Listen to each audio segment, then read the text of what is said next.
Hello, hello. This is Christina Bari. You're watching Black Tea News.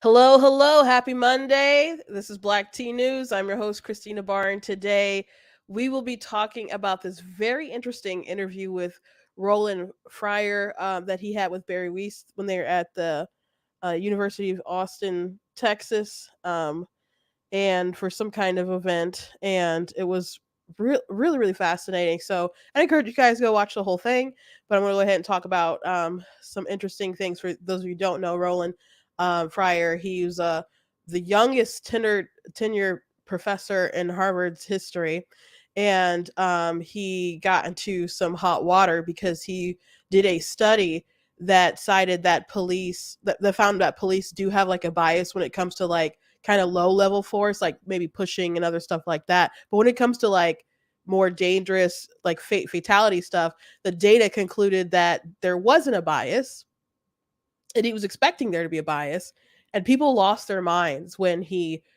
released the data. People were telling him that he shouldn't release the data. People who didn't read his data were like, this is crap. And eventually he ended up getting a suspension for 2 years on some sexual assault allegations, which people assume that, which in the interview he didn't think too much on it, I guess, about that being connected, but um, they probably wanted him out after that because there's maybe not just for that. He wrote things that were controversial to a lot of his peers because he just wants to seek the truth and find a way to make a better community for the folks that he grew up with. And other people want to virtue signal and look like they're doing something and grift off of race. And some of these people are like Claudine Gay, come from a different background than Roland, whose background, is family sold drugs, dad in jail, doesn't know where his mother is kind of life, versus like these silver spoon folks who, they hear about the ghetto and that's more like a theory to them. So it's just really, really fascinating. So I wanted to share some highlights, particularly when he's talking about some of the adversity that he faced when he released his data. And also an interesting conversation that he had with DEI, because there's a lot. I mean, the right has been talking about DEI and pushing back against DEI for good reason for a long time. I do think some commentators are kind of losing a bit of focus and going a little overboard. So I thought Roland, he had an interesting perspective that I think is worth acknowledging and looking at. I think he has a good point. So we'll be talking about that. And also, I watched Gone with the Wind yesterday for the first time, which is interesting that I haven't seen it sooner. But I want to just kind of give my thoughts about it because there was this huge controversy about it a couple of years ago. I guess there's always been controversy around it, but people were really talking about it because I think they wanted to remove it from a platform. I can't quite remember the controversy.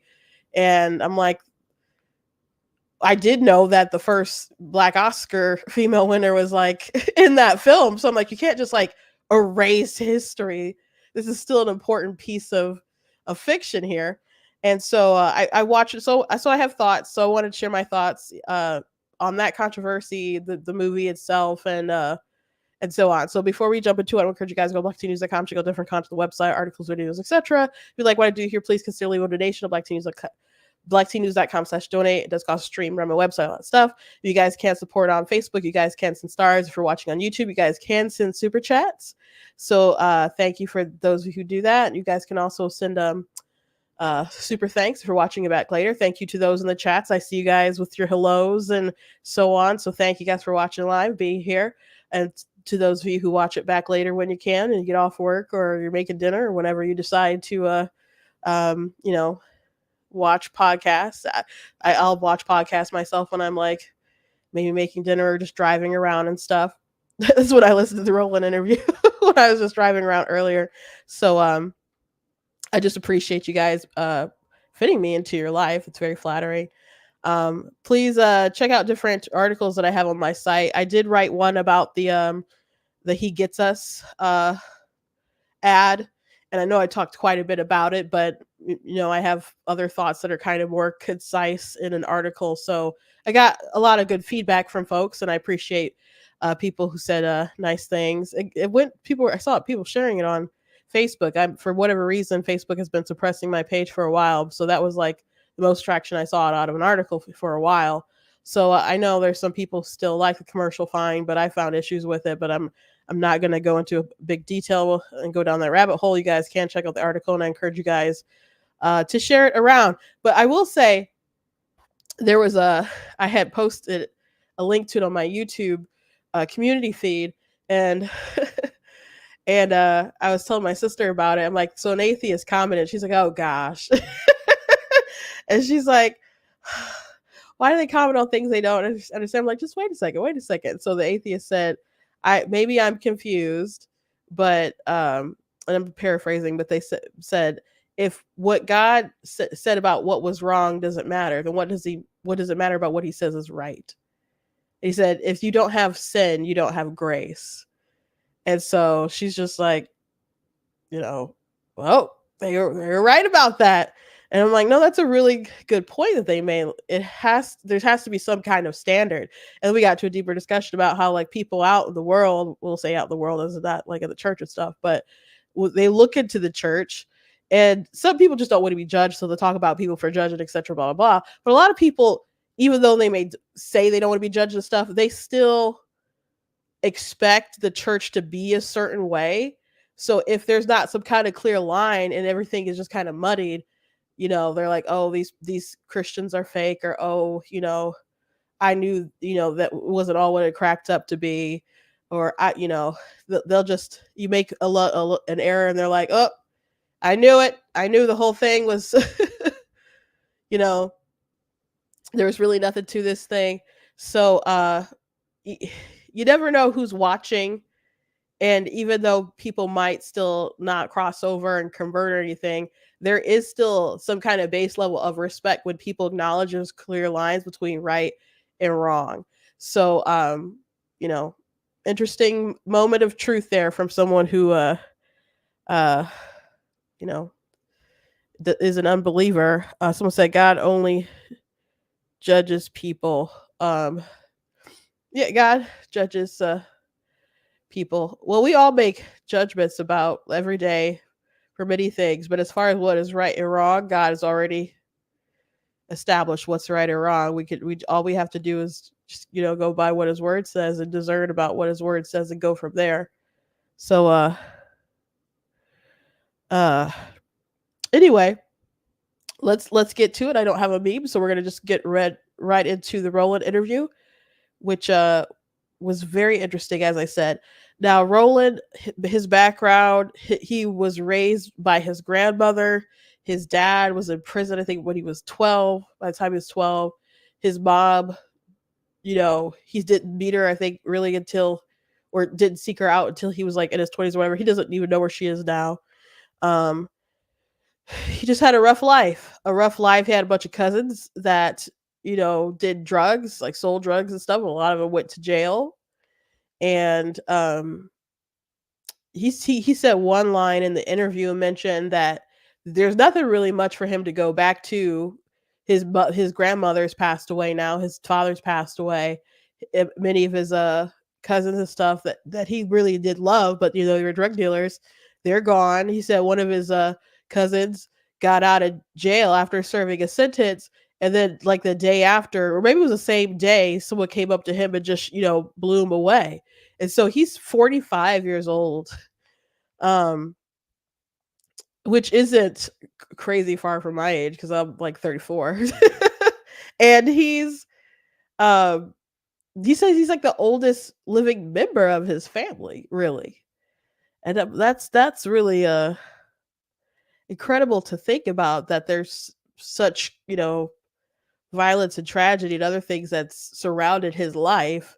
Yet here he is at Harvard, as a very prestigious, renowned economist who just really wants to help um, flip the script or change his community, give opportunity to people who don't normally have opportunity by providing education and the tools to be educated and so on. So he writes things um, not intending to tick people off, but he just, has an idea, goes out and seeks out the truth and so on. So he's had some interesting papers in the past, but if you guys know him at all, I'm assuming you probably know him or have heard of him a little bit from his paper regarding police brutality.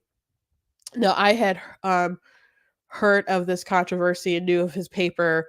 I heard Larry Elder talk about it a bit, and I also knew of it because there was a huge Reuters article about well, it wasn't a Reuters article. There was a former employee of Reuters.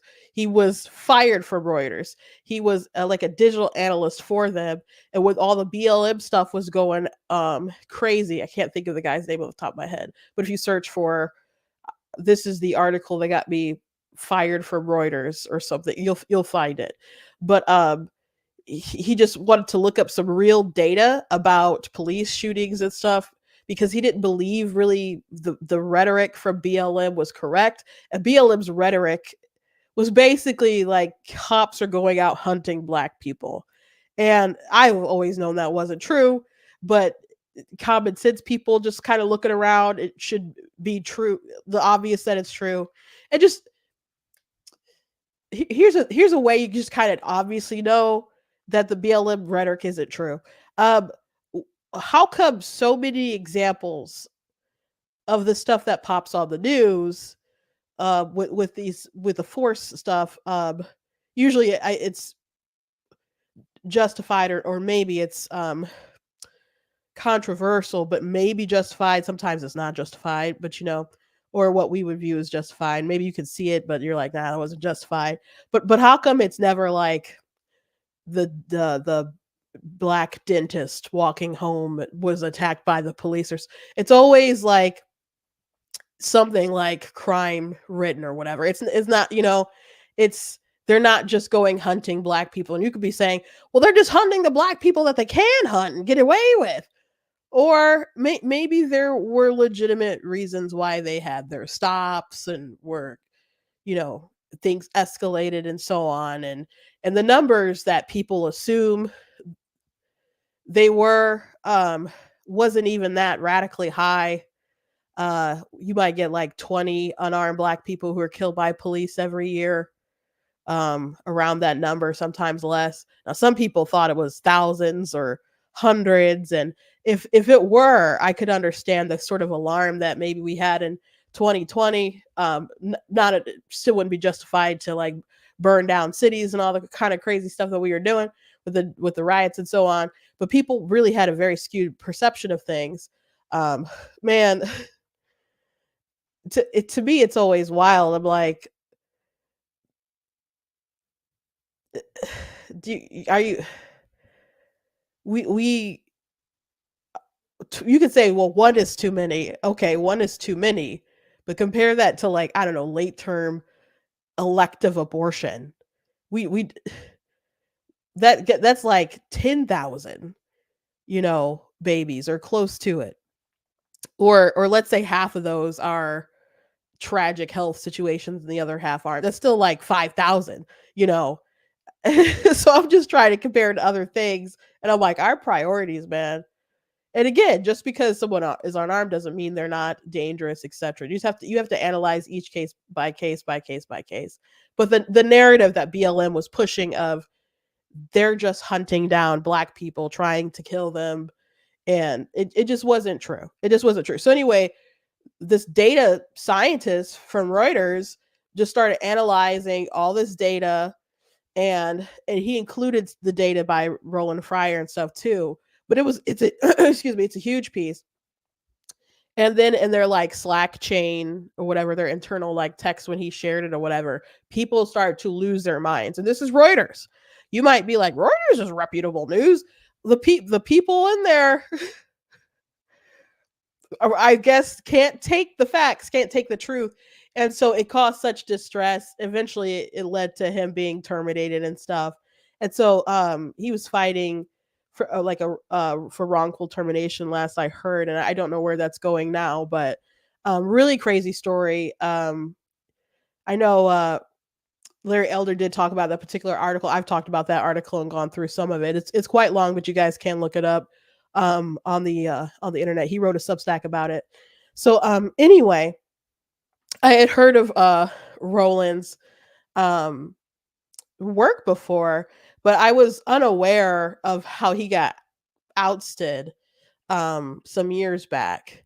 And he didn't seem like pressed like, oh, it was because of this particular thing that he wrote about. He said he wrote a lot of things that rubbed people the wrong way. um but he was accused of some sexual assault allegations, not that he touched anyone. Like they did, like Harvard did, like, uh investigations and other stuff. They didn't find that, but he was very kind of open in his creative process, and he would tell jokes, his students would tell jokes, and they were, oh, like he'd play like um Dave Chappelle and other comedians. It was kind of no holds barred with some of their creativity, and I guess he felt that that helped flow, uh I don't know, with people's intellect, when they kind of felt like they were free to do whatever, I guess, and not fear those sort of repercussions or whatever. If he said something that was funny, thought something's funny, he'd say it and people would laugh and just kind of thought that was that. And he in the interview with Barry, he mentioned that he just, in his mind, he didn't really think about power dynamics of, it's not necessarily appropriate for the teacher to say that kind of stuff. And so immediately, like after that stuff kind of came out, he ended up getting a training. But people like Claudine Gay, who's the former president of Harvard, who was ousted um, after multiple allegations of plagiarism. And well, she's still there. She's just demoted. She's not the president anymore, but she's still there. But she was one of the people who decided his fate. And according to a documentary that I watched this weekend, she was wanted him to be fired, but he was a tenured professor, and they, if you're tenured, they don't, like, that's a job for life, and they have not, like, gotten rid of anyone. So he ended up getting suspended for 2 years. So he's back at Harvard. Um, there was, I think, another girl who had joined on, and and they didn't mention this in the interview. This was like in the documentary I saw when they were going through everything, and there were like a flirty message and stuff. So there's that. But did he ever like touch someone inappropriately or anything like that? No. And he said, in the interview, he sincerely apologized for any kind of harm that he caused. But one thing he said was, they asked, like, well, why did you come back to Harvard? He's like, to prove that I could. I guess, he said a lot of things that were interesting. He seems like a really interesting guy, with some interesting humor. I probably wouldn't like crude jokes or whatever myself if we were just kind of hanging out, but he had a interesting wit about him. But anyway, let's watch part of his interview where he actually talks about this controversy with his research, because I had no idea how bad it was when this all kind of came out. A lot of data. We collected millions of observations on everyday use of force that wasn't lethal. We collected thousands of observations on lethal force. And it was in this moment in 2016 that I realized people lose their minds when they don't like the result. So what my paper showed, you'll see tomorrow, like some of you, was that yes, we saw some bias in the low-level uses of force, every day pushing up against cars and things like that. People seem to like that result. But we didn't find any racial bias in police shootings. Now, That was really surprising to me because I expected to see it. The little known fact is I had 8 full-time RAs that it took to do this over nearly a year. When I found this surprising result, I hired 8 fresh ones and redid it.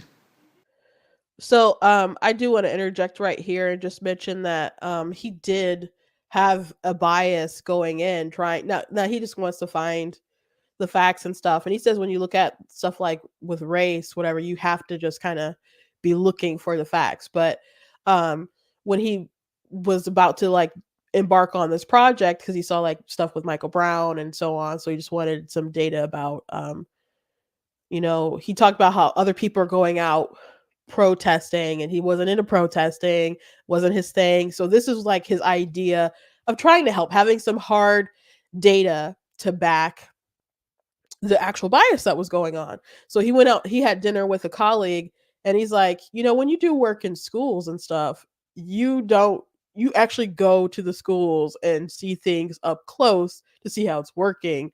And with this situation, are you just going to like look at the data black and white, from the government and start, analyzing it that way and come to your conclusion? And he asked some different questions about like,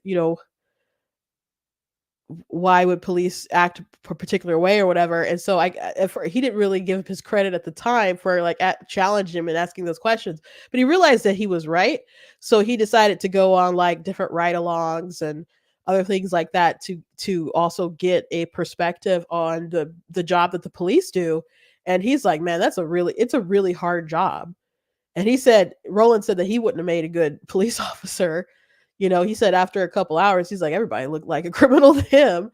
And at one point in time, they saw somebody who had, died, and while they were out. And so he's like, okay, I guess he just had enough that day. He's like, beer's on me. And they're like, beer's on, what do you mean? He's like, beer's on me. And then like, what do you mean beer's on you? And he's like, well, we just saw, something that was really messed up. And so let's, go out or something and try to like get our heads together. And then like the police captain or whatever who was there was just like, Roland, if we just dismissed everybody after they saw someone who died, we'd have no one to cover the shifts. And then it just dawned on him like, man, this is a really messed up job. So he got to see things from their perspective a bit. So he overcame those particular biases, but he still expected the data to show the particular biases.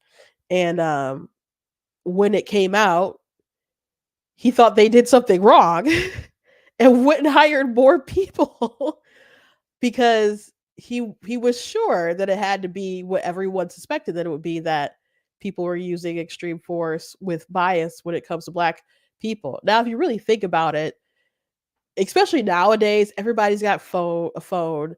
People wearing body cams, people have dash cams, people have GoPros, phones for all kinds of different reasons. Kids have like little cameras or whatever. I got my niece a little teeny camera, not this Christmas, but little Christmas before, and she still has it or whatever. You just never know. There's security cams everywhere.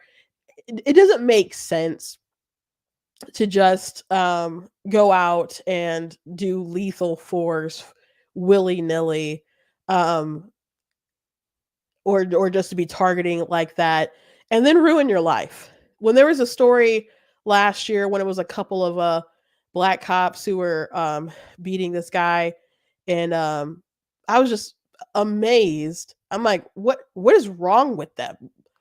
I mean, this is awful what they're doing, yes, but what is wrong with them?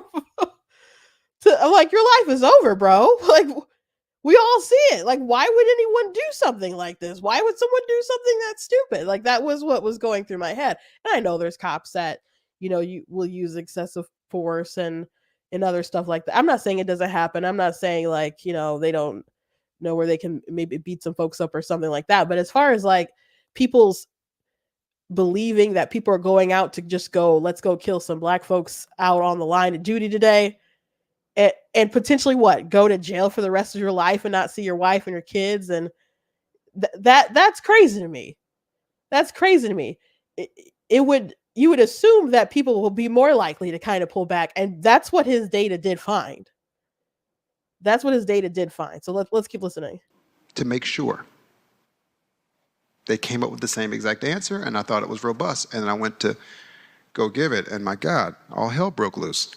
It was a 104-page, dense academic economics paper with a 150-page appendix, okay? It was posted for 4 minutes when I got my first email. This is full of shit. Doesn't make any sense. And I wrote back, how'd you read it that fast? That's amazing. You are a genius. And I had colleagues take me to the side and say, don't publish this. You'll ruin your career. I said, what are you talking about?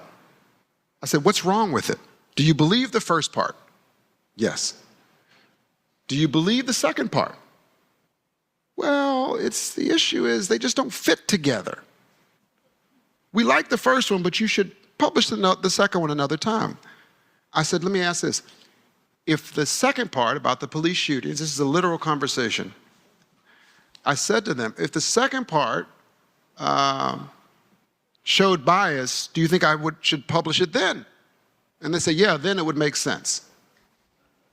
And I said, I guarantee you I'll publish it. We'll see what happens.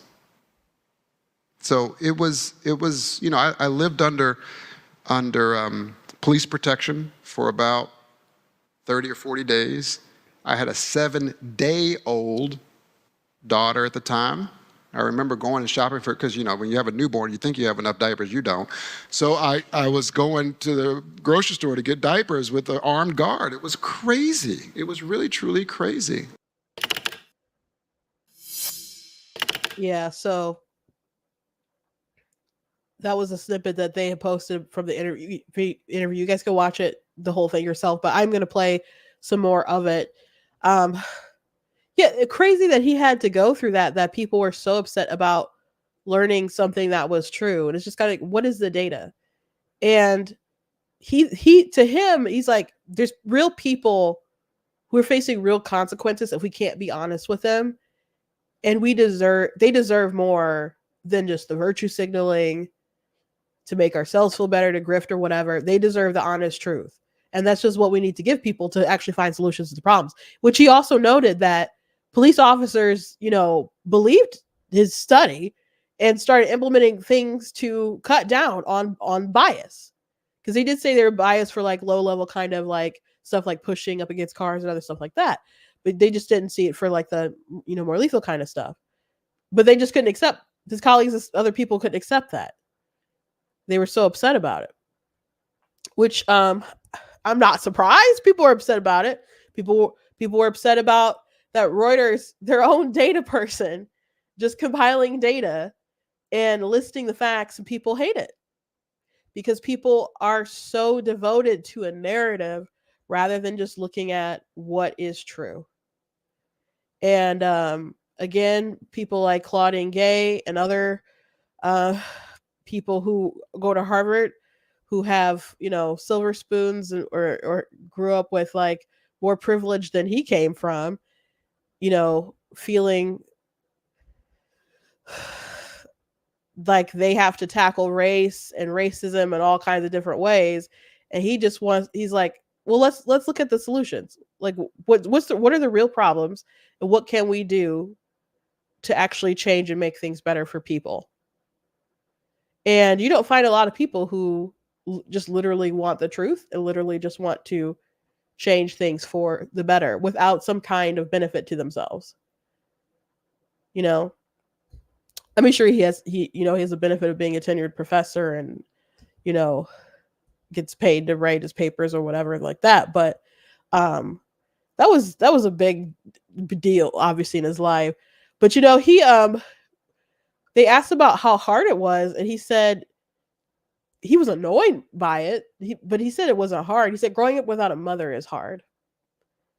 It's like, growing up being afraid, hearing gunshots and telling yourself like, should I go run to the bathroom or whatever. He's like, that's hard. not having food to eat, that's hard. But what he went through, he said that wasn't hard. Not really, which is really interesting. And he talked about how different people will come into Harvard and they'll want to change the world and they'll want to rock the boat, but then they get in the boat and they're like nice and steady. And he said he got in the boat and he was like, well, let's see how fast the boat could go. And a lot of people come in wanting to change the world and then they just want to coast or they don't want to step on toes because they feel like they have too much to lose. And so they asked him like, well, how did you kind of, why are you different? And he said, I don't covet what they covet. And sometimes when you're a church person and someone says something like I need to put that in a sermon or something. I'm like, that's really, he just had different priorities than these other people. He told a story about his grandmother when he told her that she had, because back home or whatever, they did, there wasn't, he said there wasn't any real prestige from him, being at Harvard or whatever. And so when he told us, he said people were proud, but like he told his grandmother, he's like, yeah, I got this office here at Harvard. And she's like, do you know the names of all the janitors? He's like, no, ma'am. And she's like, okay, I'm going to call again tomorrow and I expect you to know them. Those little things. And she was a school teacher herself, so I'm sure she valued education. But things like that, knowing people on a deeper level, respecting people, even though they may not have the same kind of prestige as you, respecting people from the ground level up, that's what she valued. So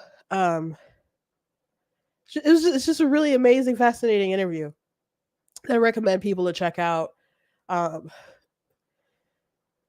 Another thing that they talked about that was very well, before I get into the DEI conversation, they did bring up Claudine Gay because Claudine Gay was someone who wanted him out. Claudine Gay is the former president of Harvard.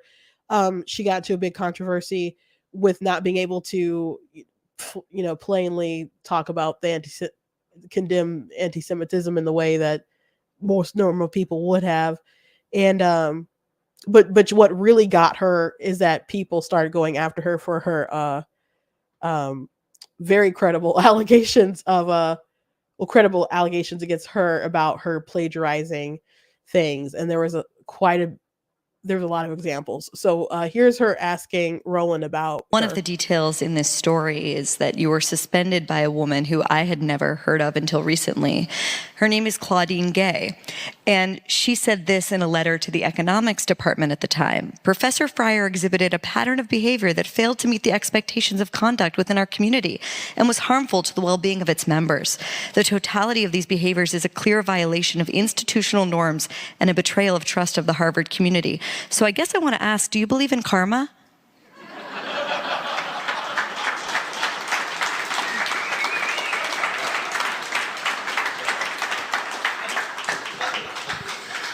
I hear it's a motherfucker.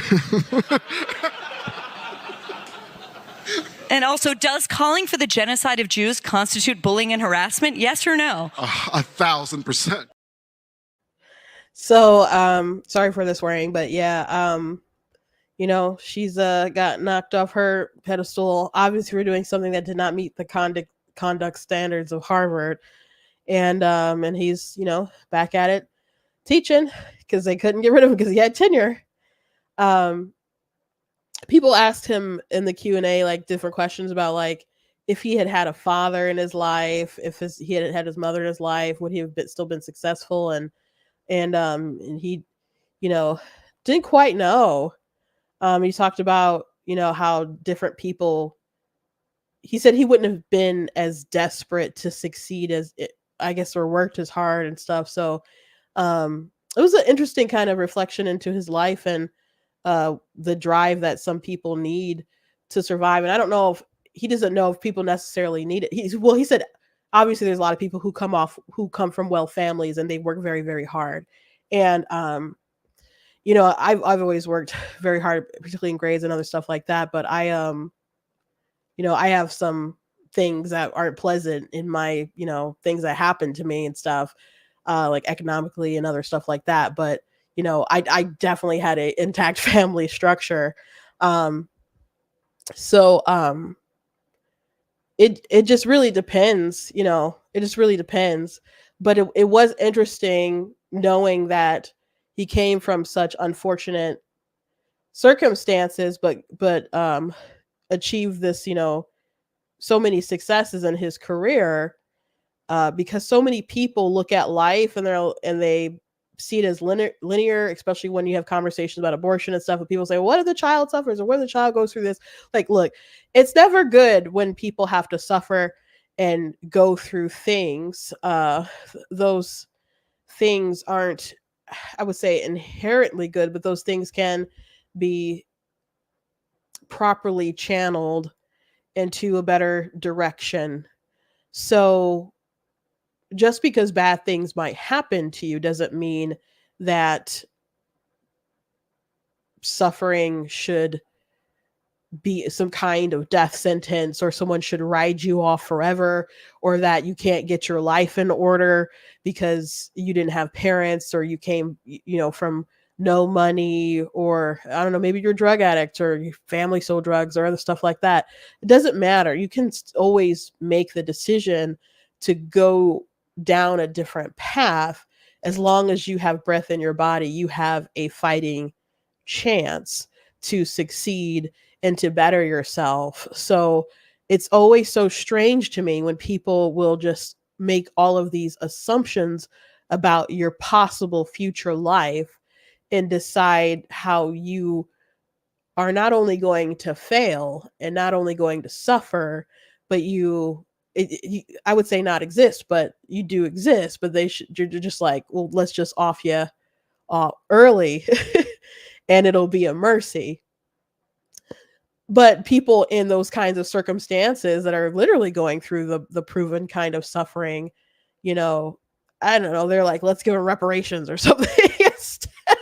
you know, um, like let's no, it's like let's give everyone a chance to just be who they're meant to be, and when they need some kind of help, that we're there to, help them personally. Not so much the government. The government sometimes, a little bit, but I don't believe in like fire hosing money at people that solves problems. But anyway, let's move on to this conversation about DEI. Now, I said at the top of the hour that there's people on the right who are um we've been having this conversation for a long time, and I've talked about DEI, and I'm not fond of it. For those of you who don't know, DEI is diversity, equity, and inclusion. And equity is not equality. Equity is about equal outcomes, not equal opportunities. And you might say, well, what is that? Um, for example, in the Democrat Party platform right now, I don't know if they'll end up changing this because they'll have a convention this year, and Republicans will have a convention this year. And I don't know if Republicans will bother to change their platform. They didn't bother to change it 2020. They're like, this 2016 one is good. And they might just keep it pretty much the same. Um, but in their platform, they talk about racial, it's like healing the soul of the nation, I think, that section of their platform. And they mention that neutral race policies aren't good enough to basically solve inequality in America, whatever. So what does that mean? They don't believe that there should be like equal justice, I guess, in the law, or equal treatment in the law. That if you have a neutral policy that treats everyone fair, then that is wrong. So they believe, and our structure is actually treating people differently to create some kind of outcome that they think is fair. Even though, I don't know, maybe they got to cut off someone else's legs so you guys run at the same speed. You might say, I need my legs. That's not fair. And they're like, but at least you're hobbling and they're running at the same speed. So that's kind of what it's like a bit. Anyway, but yeah, it's a pretty it's funny, like someone confronted, I don't know if when Bernie was on Bill Maher, maybe they mentioned DEI and he didn't actually know what equity was, and he didn't actually like it when they explained it to him. But I'm like, it, dude, it's in, and he identifies as independent most of the time, but it is in the Democrat Party platform that they don't believe in neutral race policies. Um, so that's very interesting. And we talked about how Mark Cuban, he owns the Mavericks, and he's the one of the billionaires on Shark Tank, and he kept trying to defend DEI recently, and talked about if there was two candidates and they were both really good, and that he'd hire, or you could hire the black person if that you wanted to bring some kind of, I don't know, different background or whatever to the business place. And then people are like, that's a violation of the Civil Rights Act. You cannot show preference over someone because of their race. And he had like a government official that was like, nope, this is wrong, you can't do that, and just kind of blasted him on Twitter a bit, politely, but he was like, by the way, yep, that's a violation, you can't do that. um so people are so desperate to be diverse and inclusive and have equity that they're violating these, things that were put in place to create some kind of fairness between folks. um it's very interesting. um so I'm not a fan of DEI, and I've said that a lot, but there's been a lot of like talk on the right from like Charlie Kirk and other folks about DEI and Candace Owens, especially like with the airplane stuff, as of late, really, really hammering DEI.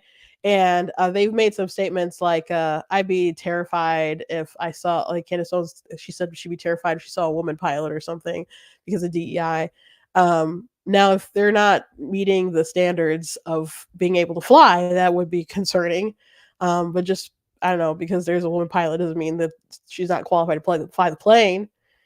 Maybe they did pick a black woman over a white guy who's maybe more qualified, but that doesn't mean she's not qualified. I'm not saying that's right, but I just think jumping automatically toward, oh my gosh, there's a woman flying the plane, is I don't know, just not something I want to uh, think and feel and blast on my platform. But anyway, uh, they have this conversation about DI, and I think it's interesting because she assumes that Roland, he did write an op-ed about it. I haven't read the op-ed. I haven't had the time, but I'm just going to go off of this interview and react to this conversation here. And I think he makes some interesting points that I'd like you guys to hear.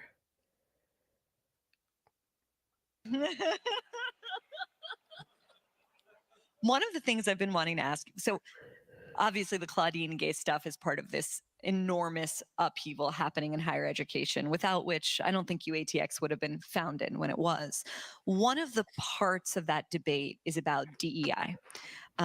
I've written about the need to end DEI. John Haidt was sort of going viral earlier on Twitter today for saying something similar. You and I think, somewhat disagree on that. You had an op-ed recently in the Wall Street Journal in which you said, I worry that the desire to take down DEI in its entirety will make successes like mine harder, even impossible to realize. So I wanted to ask you, like, what does good DEI look like, and how will we know when we're seeing it? Where do we disagree? Well, I think I'm saying it's hard for me to imagine. By the oh, excuse me. By the way, I love the fact that he just, asked that clarifying question there instead of just assuming, you know, um, because maybe people don't disagree as entirely as much as we think that we do. So, before going on a rant and answering, um, I just thought it was nice that he asked that clarifying question. I don't think that a lot of times we have enough conversations that we do that. It's just good for discourse. So I just wanted to add my 2 cents there. A good version of a DEI bureaucracy. Not that diversity or equity and inclusion as virtues are bad. I think they're very good, at least if equity means equality of opportunity. If it's equality of outcome, I don't think that's a fair measure of success or justice.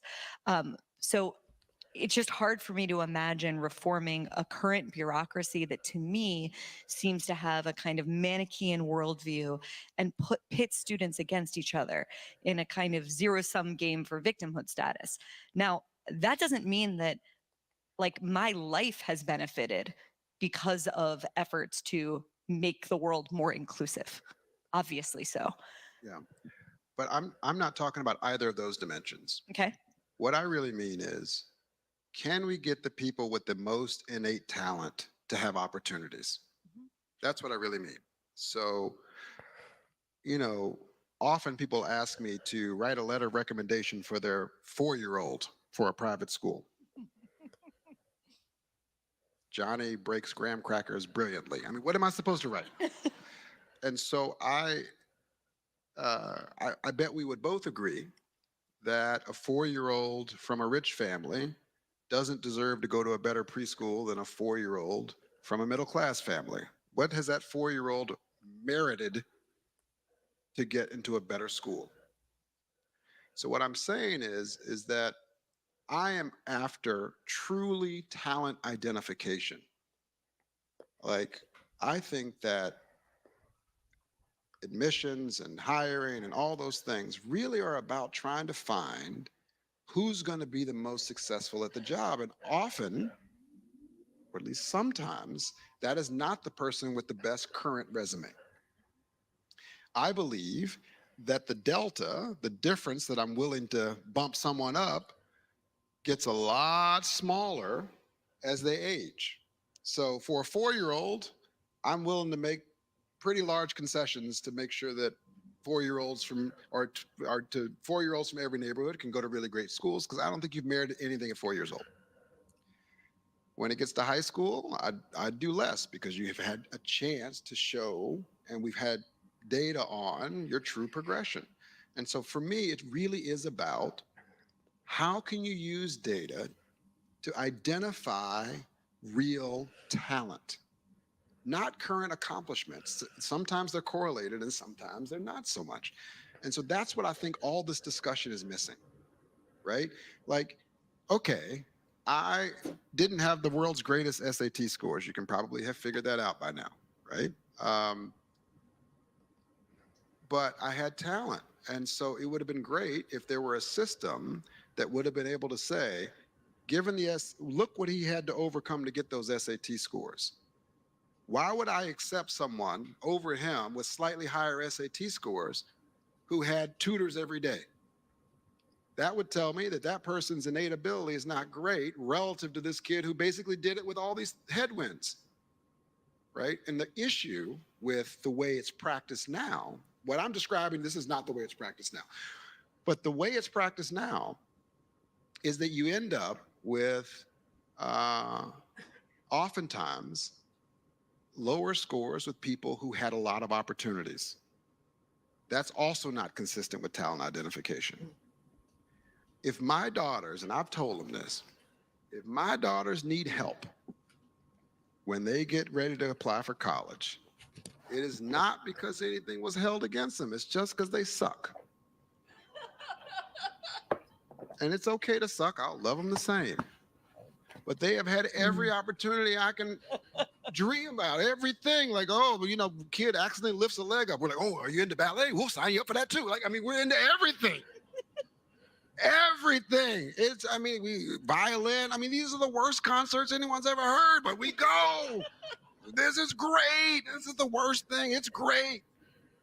Right? And so seriously, you see this, that if someone has had that level of resource and they can't get the bar, they just don't get the bar under my view. But if they come from the inner city Atlanta and they're just beneath a bar where everyone else has had tutors, you might want to look at that and go, there might be something really in that student. Because if we actually give them the things that these other kids have had, they might have another gear. So when I got to college and got into that class, it was the first time in my life I could actually concentrate without all the drama around me. Right? And I was like, wait, and then I got an academic scholarship. I was like, you're gonna pay me to read? This is the easiest thing in the world. and I have my own room and there's no one yelling in the other room. This is easy. But you got to look for that. And so if it's about talent optimization, identifying, developing, retaining talent, then that's my version of what DEI looks like. And the D part is on, it's n-dimensional, right? It's not just about race or gender or the state you live in. It is about who you are and how much talent is lurking beneath, and how much do we think you'd actually benefit in a value add sense from being a part of our university or our preschool or whatever it may be. Yeah. Last question. So that was a conversation, and I've seen a lot of clips going around online and on Twitter. I mean, on Twitter and on TikTok of the Claudine Gay talking about karma, about the police shooting study and the sort of drama that came upon him after that. But I haven't seen many other clips like him talking about his grandmother. His grandmother sounds like quite the character. But that's a conversation that I felt was really interesting that I don't feel that, I haven't seen people on the right really share. So I wanted to share it because I do think that he has a good point that there are a lot of people, and this isn't a racial thing. There's, growing up in the inner city myself, like about midway through my school career, I ended up moving out to like a rural area with much better schools. But at that beginning area, it wasn't just black kids who were there or Hispanic kids, or we had a huge Hmong population. There were white kids there too, obviously. And we were all getting the same kind of, education there. And there are people who were less interested than others about it. And, but there were, folks who had different trials and tribulations. It wasn't just a black thing that black kids went through. There were white kids who went through similar things, etc. And as I said already, there's financial things that my family went through that, were hard. But as far as me having the privilege of a 2-parent home with parents that love each other, know the Lord, like that's something, the best privilege that you can have. So, there were definitely people, even when I went out to a rural area, like I wouldn't trade wealth for my parents, the kind of environment that I had, knowing that there were people who had hell in their home, so you just don't ever know kind of people's different circumstances, and maybe they need that extra sort of help or that extra interest. Roland also talked about how part of his success were people probably pouring more time into him than probably that was normal. That people took an interest in him and thought he was smart and would shoot the breeze with him, talking about economics and other things like that. And he worked really, really hard, extraordinarily hard. And part of that working hard was having so much to come from and being desperate to do well and succeed. So, there's a lot, he can put upon himself, but there were other people who were interested in his success and thought and saw that he had a talent within him. But just like he knows that he worked hard and he had that, we'll just say, the eye of the tiger in him. He knows that there's other people like him in other inner city places that need some kind of shot, need some kind of chance. So if we have different businesses or schools that are interested in giving a second kind of look at these kind of kids, then that's a good thing. Or but he's done work and wants to try to cultivate that talent earlier. And there's a lot of people who don't want us to do that. There's a lot of people against, they just want to pour money into public education and just pouring money into public education does not help, or not say, I won't say does not help. It can help. It can also definitely not help. But the good charter schools, you know, sending kids being able to go to good private schools, school choice, things like that can really um help people start a good future. Kids moving into just better school districts. Um, you know, I had different family members, they moved to a different school district and it was like their life changed for the better. Got around different kids and just had different group of friends and different teachers or whatever. Like the difference between the schools I had in Pontiac versus like this when I moved out to Holly, world of difference. World of difference as far as um classes that we had and computers all these computer labs and all this other kind of stuff that was just kind of so different than what I was used to. And I always, was a pretty determined kid to succeed, but then all of a sudden you have resources, resources and opportunity. So you know, I I think what he's talking about definitely I don't believe is like the DEI as it's kind of structured or whatever. But I think what he's talking about is something that is going over the heads of kind of the talking heads right now. So I think he's right. I think he's right. So but what is the best way to optimize and find that talent? What's the best way? Um, I don't know. We'll keep having to brainstorm that together. I have been thinking about DEI for a minute though, because of some of the commentary on the right, and it was like just merit, merit, merit, merit, merit.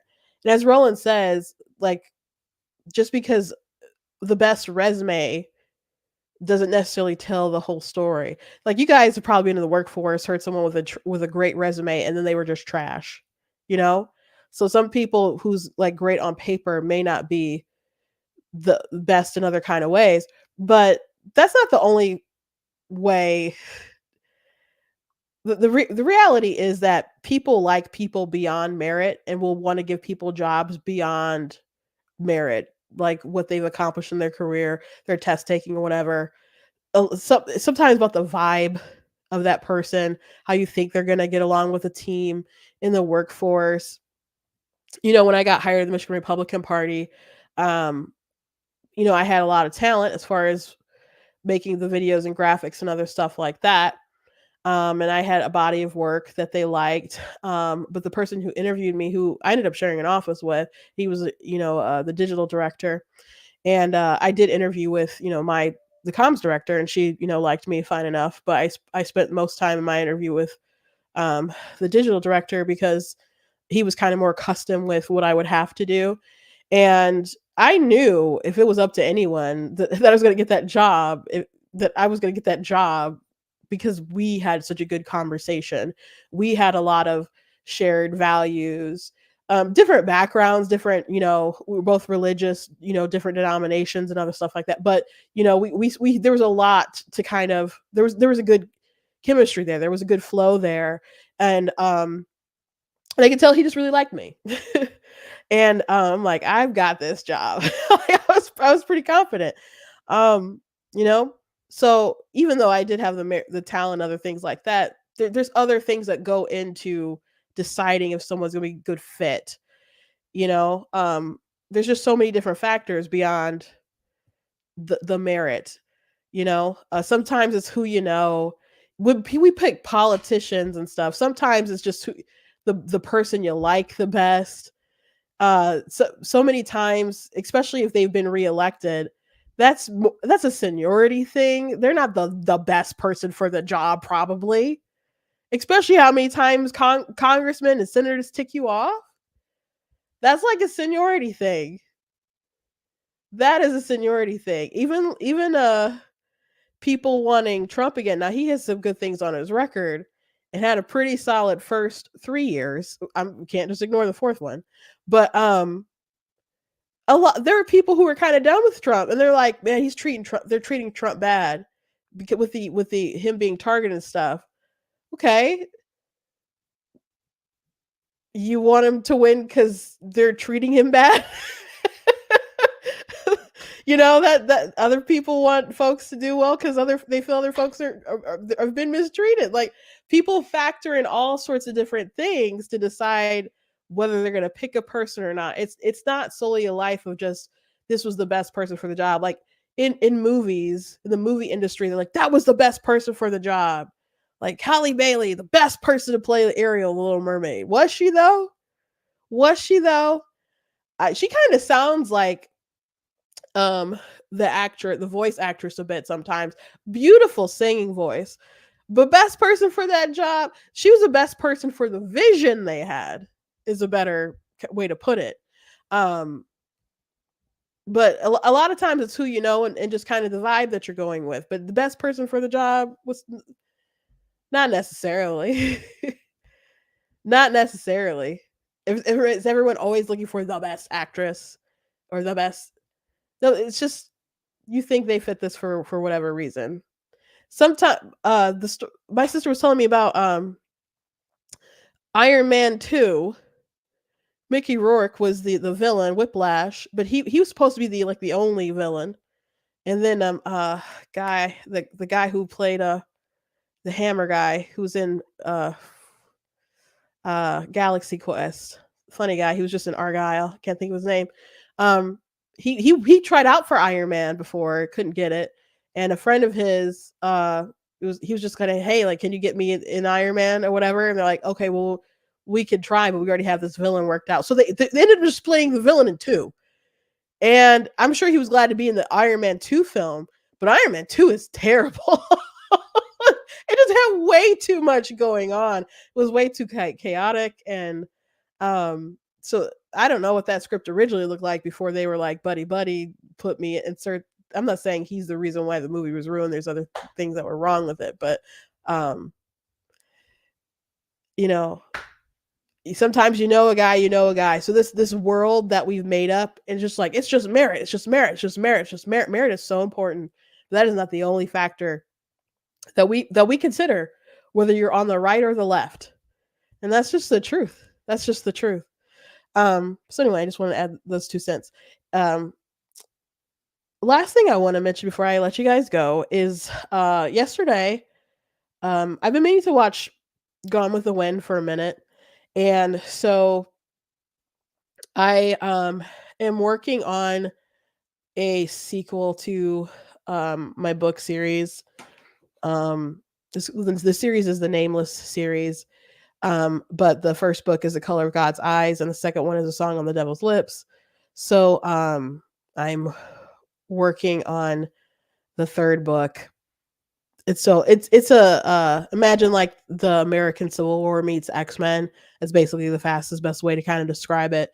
So it's got a lot of cool tidbits of history in there, but it is, fantastical superpowers and other stuff like that. So I knew that they covered the Battle of Atlanta in the movie. And so I was just kind of curious what else was in the movie and how they did it. And people always talked about how great of a film it was. I just hadn't sat down and watched it. And it's a long movie, so you can understand. But so I told my sister, said, I'm gonna watch this movie. She likes to watch films and sit down and spend time together. So I'm like, do you want to um watch this with me? So we got together and we watched it yesterday, and it was I did like it, but when it started off, they had a conversation. A woman, like, it started talking about the racial stuff in the film and the depiction of slaves and so on. It was this big disclaimer. Now, when they show old movies, they usually do like have some history, and I did think some of the history was interesting, uh like Hattie McDaniel. She played Mammy, and she actually won an Oscar for it. that which was historic. But at the time, when she got that Oscar, they would not let her sit with the cast. She had to like sit in the back corner of the room by herself. So that's where the country was at the time when that film came out. So were they gonna probably do the best kind of honest portrayal, be the fairest to the black people at the time? Uh, Probably not. And but it was interesting to hear those kind of tidbits. But it was like I don't know, a lot of easing into the film about how they're gonna portray black people and stuff in it. It's kind of dim-witted sort of characters and other stuff like that, which Mammy, I think, was the smartest character in the film. Like me and my sister were talking about that. And but there's been controversy about the film and the romanticism of the South and the Confederacy and the positive feelings that Gone with the Wind sort of stirs within people about the South because they just wanted it to be like, oh, the South, bad place, etc., etc. And people don't want us to value this kind of historic art, I suppose. And so there's been controversy surrounding the movie, but they did like say in the intro that this stuff is still like important to watch and see, etc. So the movie started, and the cinematography was so beautiful. The people, it's pretty iconic, this the Battle of Atlanta, when they do the huge wide shot of all the people like laid out in stretchers, like on the ground, not even stretchers, just on the ground. And but like the lighting in different circumstances, you know at the hugging each other at the trees and the different lighting, or coming into a room with Scarlett O'Hara and her face like kind of lighting up at different times and stuff. It was just really good camera work, lighting, and so on. So it was really you know great cinematography and everything. I'm sure if I had the money to finish film school, I probably would have watched it. But I assume, who knows? Maybe it was too controversial back then to watch. But um, I I thought it was bold how awful Scarlett O'Hara was. She was so awful. I I I'm like, man, the courage to write a terrible person to be the lead of the film the entire time. I have a character in one of my books, and they're not likable. Maybe there's things that you can find likable, but they're not. He's a jerk, and he's a side, like a main side character. And I was so conflicted about him. I'm like, he needs to be in the story, but man, he's a terrible guy, and I'm just conflicted about this person. And I'm like, and she out here just writing Scarlett O'Hara. The whole world revolves around her, and all these dudes into her, and everybody, it's like this big romance, or people portray it like this big romance with Rhett Butler, and it's Scarlett, but she's into this one guy, the whole film, the whole entire film. And I've never the thing that I guess it reminded me the most of was like The Great Gatsby, and how he was like so into Daisy, and he was chasing a dream of her the entire time. And that's what it was like with Scarlett. But it was worse. It was way worse.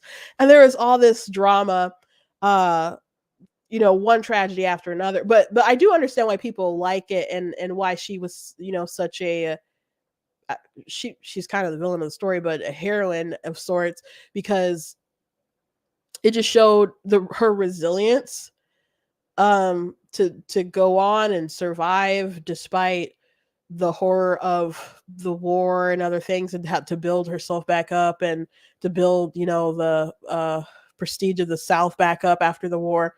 And it showed the naivete that people had, the excitement about people going to war, and people being like annoyed, thinking that, oh, you might lose the war, the North, they have cannons and and they're advanced in industry in a way that you're not advanced here. You guys are just plucking cotton. They're building cannons and all kinds of stuff. And but they're just like, oh, war, so excited. And that fades as people go off to war, people die, people are wounded, people are dying, and then they start losing.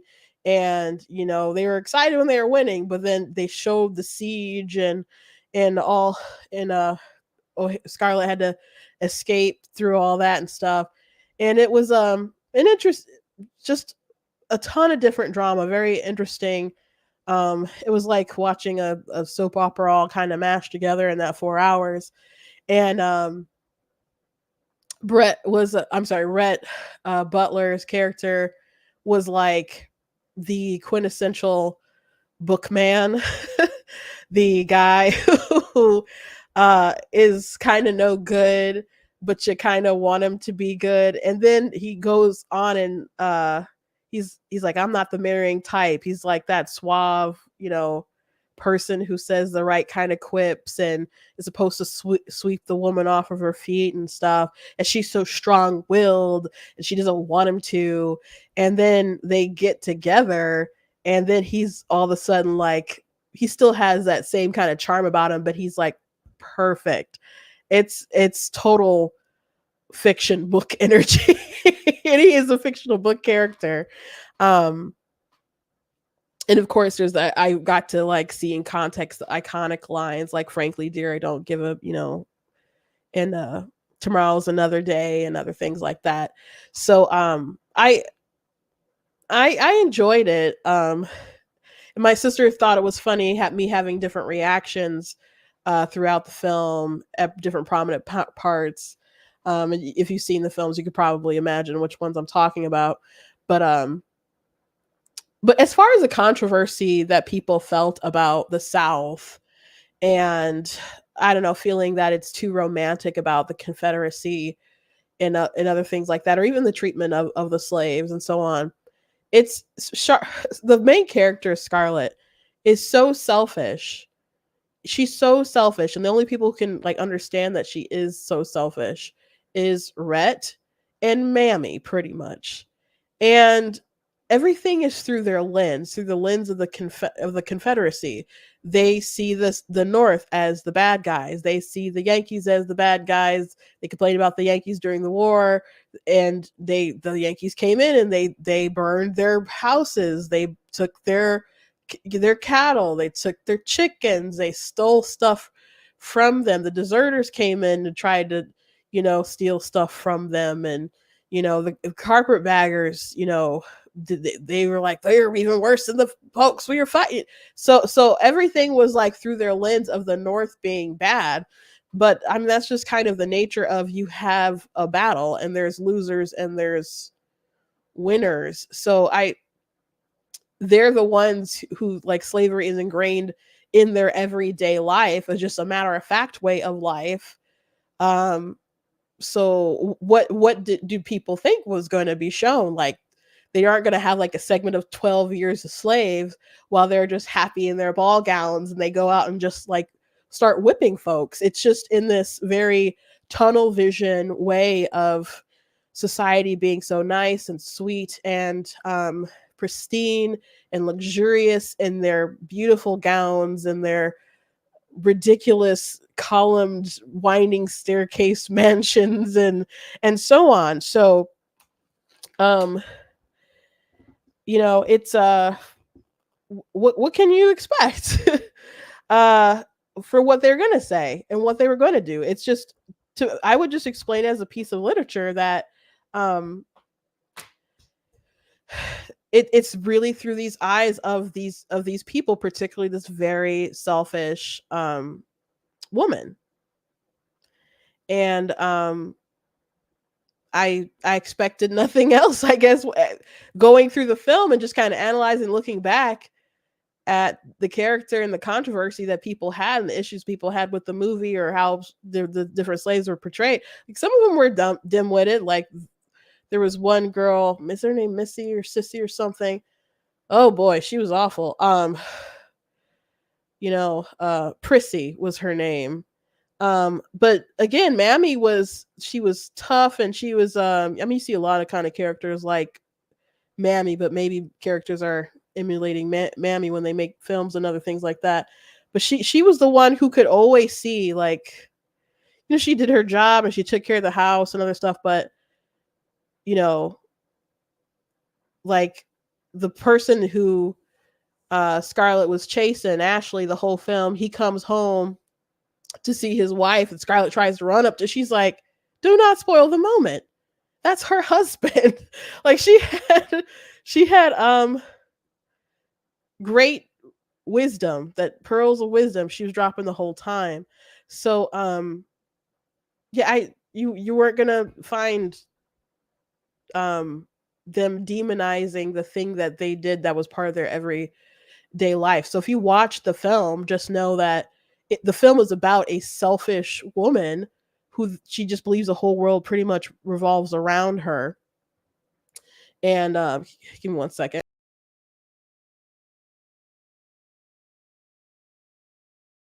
Sorry, I had to plug in my forgot to plug in my laptop. She just believes the whole world revolves around her, and she just the movie focuses on her tunnel vision of everything. And even when her life was as good as it could get after everything was rebuilt, she's still, for no good reason, chasing a fantasy. And I was just floored.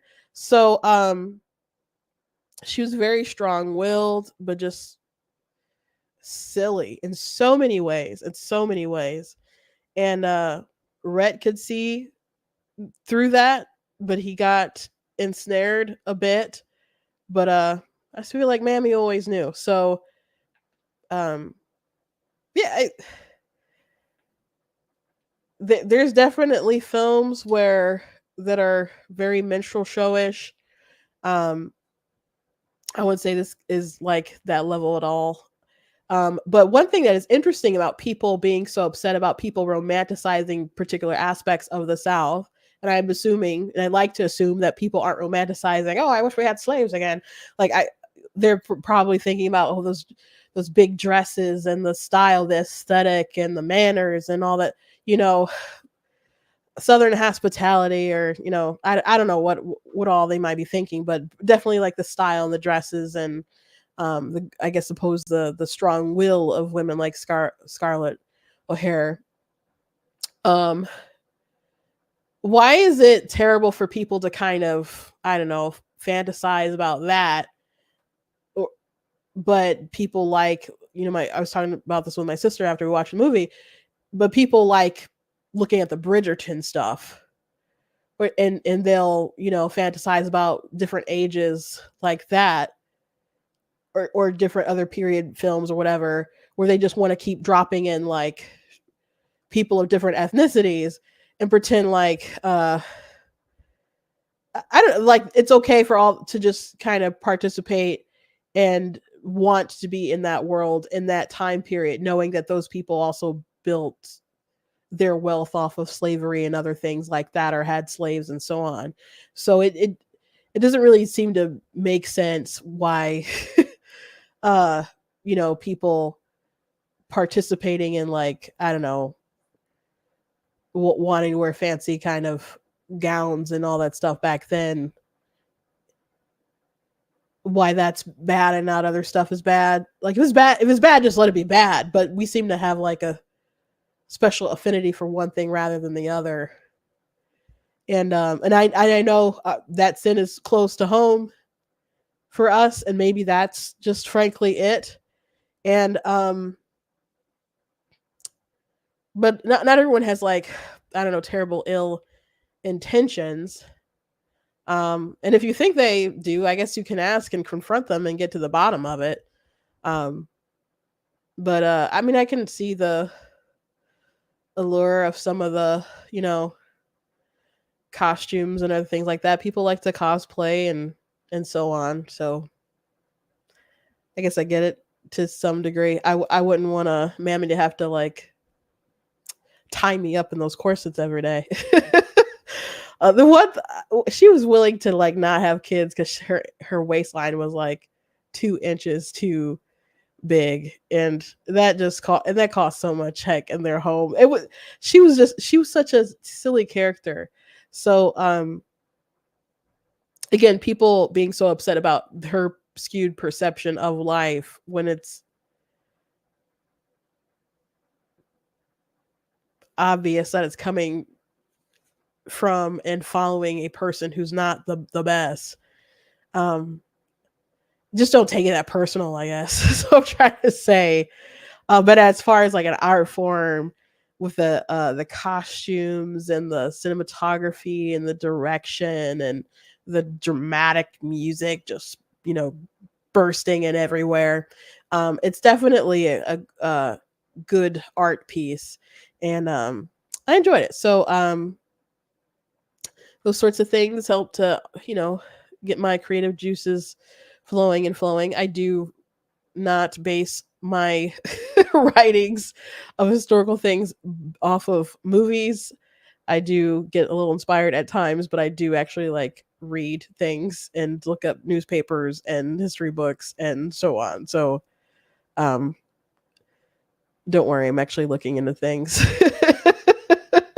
as I write. But again, I do write historical fiction fantasy, not just historical fiction fantasy, but um, I have a series that covers that era and stuff. So it's about a woman named Charlotte, and when she was young, she was purchased by a woman named Lady Cohen. When she gets older, she actually realizes that she was selected because she has special abilities, the abilities that can make her free, actually lead her into greater danger because there's a group of evil men who like they're religious zealots pretty much who believe her kind are abomination. So again, it's kind of like the American Civil War meets X-Men, and there's cool fights and history and in romance and all those other things. So if you're interested, you guys can check me out on Amazon. And a good way to find all my stuff is to just go to blacktnews.com. I do have a banner that'll take you to my book website if you go to the merchandise page. Anyway, I hope you guys enjoyed the show. I thought it was, interesting topics today. And again, interesting interview. You guys can find that online. Roland with Roland Fryer. And there's different interviews and stuff as well. Let me see if I can find that documentary that I watched over the weekend, because that was interesting too. It was about 30, it was a short documentary, it's like 30 minutes, that explained his when they got rid of him.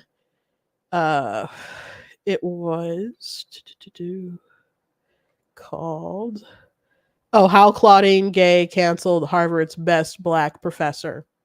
So yeah, you guys can check that out. That's a pretty interesting video as well if you're interested in Roland. I'm going to be definitely looking up some more of the things that he's written and some more articles, and I just think he's a fascinating guy. So thank you guys. Again, if you like what I do here, you guys can leave a donation, blacktnews.com/donate. It does cost stream, a website, all that stuff. Please check out different merch that we have, like the I'm Not the Victim You're Looking For t-shirt. And we got this cool Be Better Not Bitter shirt as well, and other things on the website. God bless you guys, and I will see you tomorrow.